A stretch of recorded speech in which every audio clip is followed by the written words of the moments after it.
Salut toi, le mois d'octobre est arrivé à toute vitesse et c'est mon mois préféré de l'année, normalement. Le mois d'octobre c'est le mois d'Halloween et tous les ans je me projette dans tellement d'idées, j'ai envie de faire tellement de trucs pour cette fête et ça fait 2 ans que je n'ai absolument pas le temps. Je te remets la playlist de toutes les vidéos Halloween que j'ai déjà faites les années passées juste ici. Quand on switch l'écran, je sais jamais de quel côté c'est, je crois que c'est là. Bref, c'est pas les idées qui manquent, c'est le temps. Et cette année, du coup, je me suis dit que j'allais quand même faire quelque chose pour Halloween parce que je refuse de ne rien faire. Mais ce sera pas encore l'année de tous mes gros projets. Je remets ça à l'an prochain, voire à l'an d'après. En ce moment, on voit plein de tutos méga cool sur des maquillages hyper classe pour Halloween. Mais si t'es une brêle comme moi en maquillage, quand on voit les trucs, le premier truc qu'on se dit c'est que ça va être super difficile à faire. Donc je me suis dit, si je teste moi un make-up super facile pour lequel il faut pas forcément de matos spécial etc. et que j'y arrive, ça veut logiquement dire que toi tu vas y arriver aussi. Tu me suis? Donc un truc que j'avais envie d'essayer depuis pas mal de temps, que j'ai jamais essayé et donc je vais tester avec toi en live pour la première fois, c'est ce genre de make-up là. Tu vois, c'est le truc un peu comique, un peu pop art, mais la version pop art sans tous les points, parce que clairement je n'ai pas la patience de faire les points un par un. Donc on va faire la version soft cette année, peut-être la version avec les points l'an prochain. On upgradera au fur et à mesure, peut-être l'année après on fera avec le déguisement, j'en sais rien, bref. Aujourd'hui on tente ça. Je commence tout de suite avec ma crème du jour actuelle. J'utilise la crème nutrition absolue de chez Valsena. Moi je varie entre des périodes où j'ai la peau très sèche et des périodes où j'ai la peau très grasse. Enfin non, jamais très grasse, on va dire mixte ou très sèche. En ce moment bah c'est sec, surtout sur les joues, je sais pas pourquoi. Et donc je me suis dit teste une crème adaptée et celle que je teste en ce moment c'est celle de Valsena. Elle sent vachement bon et elle est vraiment hyper hydratante. C'est dommage que tu puisses pas le voir en vidéo mais elle est vraiment super cool. Et du coup ça c'est dans un kit complet avec un sérum et un masque pour le visage, le tout pour peau sèche, le tout en mode nutrition absolue et ça fait vraiment beaucoup de bien à ma peau. Est-ce qu'on voit que ma peau va mieux? J'ai l'impression qu'on le voit même directement dans la caméra. Je vais te rapprocher et je vais rapprocher la lampe. Ensuite le but étant d'avoir un teint relativement uniforme, je ferais peut-être mieux de prendre autre chose qu'une bébé crème puisque les bébés crèmes c'est pas le truc le plus couvrant, mais j'ai pas envie d'entamer un nouveau truc alors que cette bébé crème est presque vide et que j'essaye de la vider depuis des mois. J'applique ça, je pense que je vais en mettre une bonne dose parce que le but c'est quand même d'avoir le teint assez uniforme. On va dire comme ceci. Et puisque c'est un make-up qui est quand même assez visible et fort, je vais un peu charger en highlighter. Et en ce moment j'utilise celui-là, le Luminizer To Go de chez Sephora. Et celui-là il est en teinte 12 Miss Sunshine, alors il est un peu plus rosé et un peu moins blanc par rapport à celui que j'utilise d'habitude. Mais là pour l'effet que je veux ça va être plutôt sympa. Donc oui je blinde vraiment pas mal. Mais c'est pour avoir des beaux reflets puisque si tu vas à une soirée le but c'est quand même que ça se voit et pas d'avoir le make-up le plus discret du monde. Sinon tu choisis autre chose que ça. Ils sont trop bons. Ensuite je vais mettre une bonne dose de poudre libre pour fixer ça. Enfin poudre libre. Vas-tu voir l'état de ma poudre? Voilà. Voilà, je reprends mon image, donc mon teint est à peu près bon, je pense que j'arriverai pas à faire plus uniforme que ça parce que je possède pas vraiment de trucs hyper couvrants. Si je reprends l'image, elle a un fard à paupières qui est vraiment très visible, elle a choisi du jaune, moi je vais prendre du vert tout simplement parce que j'ai pas de jaune sous la main. Celui-ci que je t'ai déjà montré dans la vidéo make-up complètement ELF. Et je vais utiliser un machin comme ça pour l'appliquer, le truc qu'on n'utilise jamais.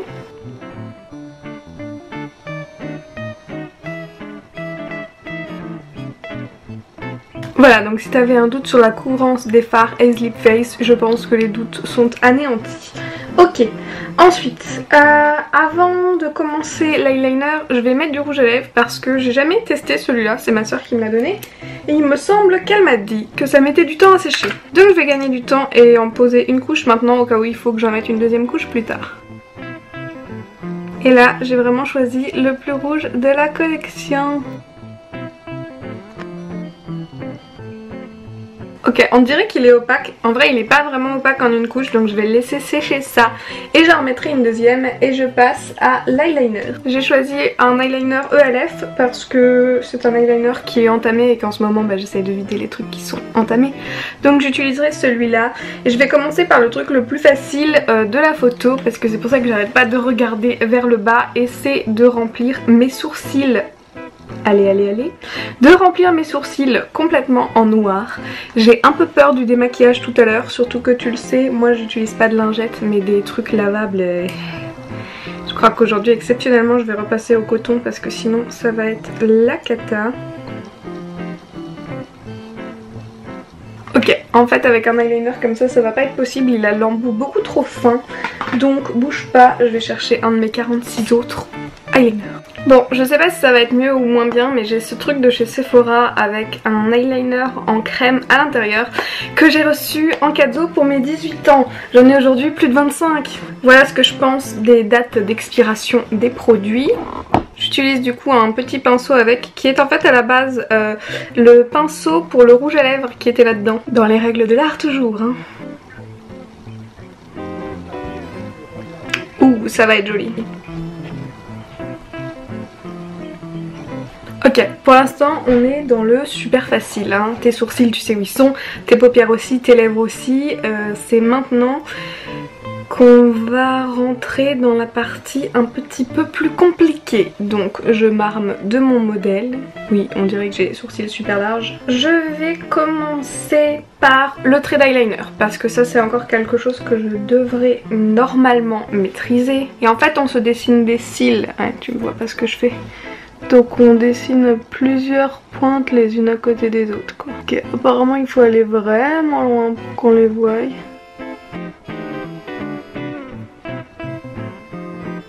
À peu près comme ça. Là ça devient déjà plus compliqué. Ensuite elle a redessiné tout l'arc du creux de paupière.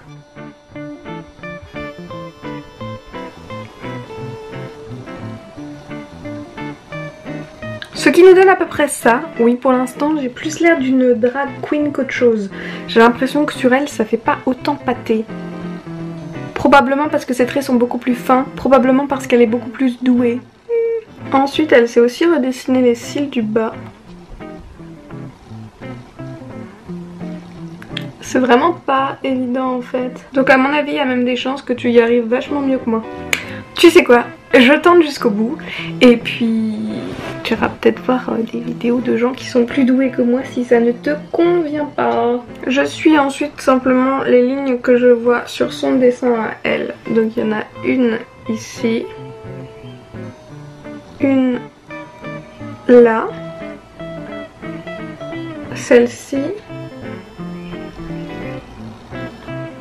celle-là, celle qui fait tout le bas du menton.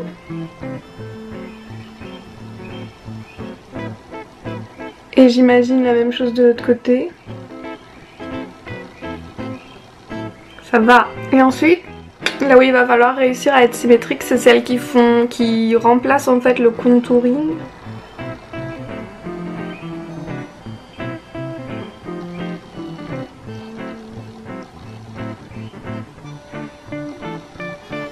Ouais, je suis pas vraiment symétrique, mais ok. Est-ce que c'est tout ce qu'elle a comme trait sur le visage? C'est trop bizarre, je vois le bout de mon nez et je vois qu'il est noir et que j'ai un truc dessus, ça me donne très envie de frotter alors que non. Maintenant il reste à faire le contour de la bouche et ça à mon avis ça va pas être aussi facile que ça en a l'air.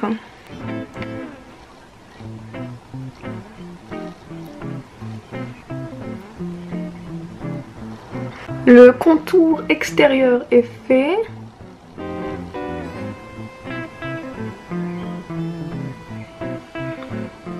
Maintenant le contour intérieur, ça rend pas vraiment comme elle, hein. Non.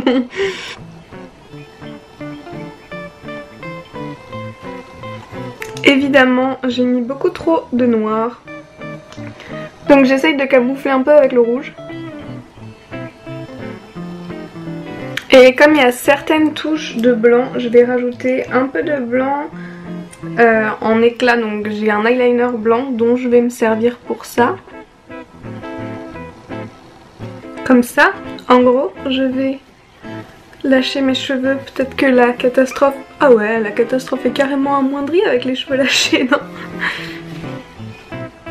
Dis-moi oui. Peut-être que ce sera moins bizarre aussi si j'avais vraiment du mascara. Ouais, le mascara ça va pas changer grand chose. Qu'est-ce que tu en penses? Moi je pense que si tu sais que tu veux faire ça pour Halloween, il faudrait quand même que tu testes de le faire une fois ou deux avant. Parce que surtout pour dessiner les cils, je trouve que c'est assez compliqué. Après je me dis, peut-être que si j'avais pas dessiné les cils mais que j'avais juste mis des faux cils de ouf et que j'avais fait que le trait genre de la paupière, ça aurait peut-être pu fonctionner aussi. Je ne sais pas ce que tu en penses. J'aime beaucoup l'effet que ça fait sur le nez et j'aime aussi en fait beaucoup l'effet que ça fait sur la bouche. Après je me dis aussi que peut-être un eyeliner en feutre c'est plus pratique. J'ai fini par utiliser un pinceau avec un eyeliner en crème, mais je me dis que c'est peut-être pas le truc le plus précis. Et peut-être aussi qu'il faut, je sais pas, adapter à la forme de son visage, je sais pas trop. Je vais regarder d'autres photos du même genre pour essayer de voir ce que ce tuto là avait de différent.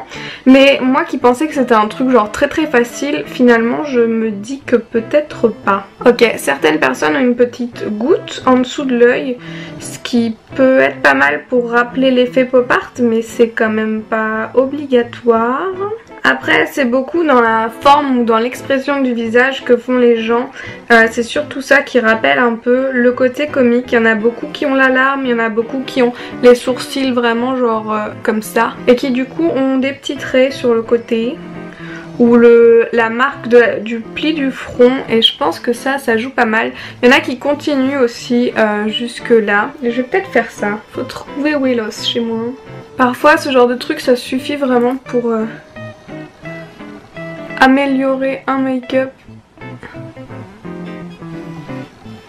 Bah si tu le fais bien quoi. Et là elles ont genre ça. Après voilà, je pense qu'il y a de ça, je pense qu'il faut en regarder plusieurs, trouver ce qu'elles font que tu ne fais pas, trouver un peu comment améliorer le make-up. Là au final en rajoutant seulement quelques traits, je trouve que ça a un meilleur rendu, peut-être que tu trouves que non. Ça après ça reste très subjectif, il y a aussi les couleurs que tu utilises. Forcément si tu mets une perruque vraiment jaune ça va faire vraiment bien, mais là en fait je me dis c'est pas trop mal. Le blanc des lèvres a séché, on commence à voir je trouve à quoi c'est censé ressembler, donc je me dis que c'est peut-être pas aussi catastrophe que ce que j'ai pensé tout au début quand je l'ai vu. Il y a aussi la luminosité qui joue pas mal parce qu'en ce moment là c'est relativement atroce. Il fait trop moche dehors. Bah il fait surtout nuit quoi. Voilà, bref, n'hésite pas à me dire ce que t'en penses, si tu veux que je teste d'autres make-up qui sont censés être faciles mais qui ne le sont peut-être pas forcément. N'hésite pas à me le dire, je trouve que parfois c'est intéressant de voir quelqu'un qui a les mêmes capacités que nous tester des trucs, parce que clairement il y a des gens qui font des trucs de dingue mais genre je sais que ça finira pas comme ça chez moi et c'est un peu dommage. Je trouve, très personnellement. Donc voilà, si t'as d'autres trucs que tu veux que je teste, n'hésite pas à me les dire dans les commentaires. Pas forcément pour Halloween parce que comme dit cette année, il y aura encore une vidéo d'un autre make-up d'Halloween que je voudrais essayer de faire un peu dans le même contexte que ça, genre tester une technique qu'on voit beaucoup et voir si sans aucune expérience on s'en sort ou pas. Donc ça c'est celle qui est prévue pour mercredi prochain. Et ensuite ce sera je pense déjà tout pour les vidéos d'Halloween de cette année. Mais s'il y a d'autres vidéos que tu veux que je teste, n'hésite pas à me le dire dans les commentaires. J'essaye toujours de faire au mieux pour te faire plaisir. Et puis voilà, si tu as aimé cette vidéo n'hésite pas à la liker, à la partager avec une de tes amies ou avec tous tes amis Facebook. Je n'arrive même pas à me regarder dans le retour caméra tellement je trouve que je suis bizarre avec mon eyeliner partout. Moi tu peux me rejoindre 2 fois par semaine par ici, le mercredi ou le samedi, et sinon tous les autres jours de la semaine sur Instagram, Facebook, Snapchat ou Twitter. Et le dimanche dans ma newsletter. Toutes les infos sont dans la barre d'infos, c'est pour ça qu'elle est là. Bref, dans tous les cas on arrivera bien à se retrouver quelque part sur internet, j'ai absolument aucun doute là-dessus. Alors je te fais de gros bisous et je te dis à très vite. Bye! Et pour regarder ma playlist Halloween, il suffit que tu ne bouges pas et que tu attendes qu'elle se lance. Salut!